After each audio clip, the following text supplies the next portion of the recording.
Hey, baby, I want a hug. How are you doing? I'm doing great.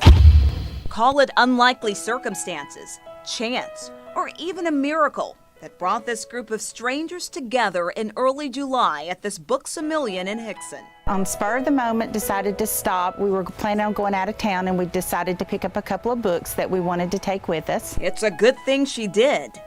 Warren Bessling was sitting down reading a book after he and his wife decided to make an unexpected stop at the bookstore before heading back to Dunlap. That's when things quickly took a turn for the worse, and the kindness, compassion, and medical experience of strangers kicked in. All of a sudden, there was a bright, blinding white light. I couldn't speak, I couldn't move, it was like I was paralyzed. Everything started to spin, and he dropped the book. His wife called for help. Help. Tammy, a 30-year ER nurse, was just a few feet away. I took one look at him, and I knew he was not having a stroke. I knew that he had passed away. Amber. Yes. Find my daughter and tell her to get my bag out of the car. She'll know what I mean. Okay. She immediately started compressions and sent her daughter to get her bag, which she always keeps with her, that contains an AED, an automated external defibrillator. Just about that time, Gordon Ross, and then a few minutes later, Marty Benson, had also just happened to stop by the store because of a change of plans that day.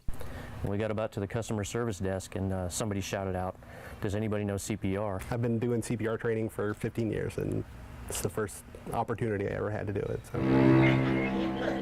This was the perfect time to put it to good use. And as we were doing those compressions, because I was over his head ventilating him, I could see his eyes starting to focus. There were signs of hope.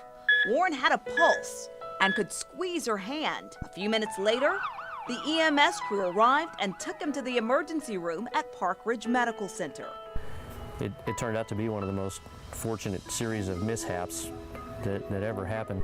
Or some like Tammy would simply call it a miracle. As for Warren, he says he feels great.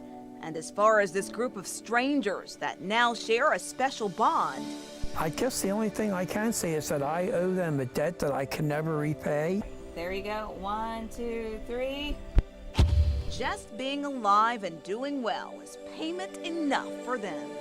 Latrice Curry, Channel 3, Eyewitness News.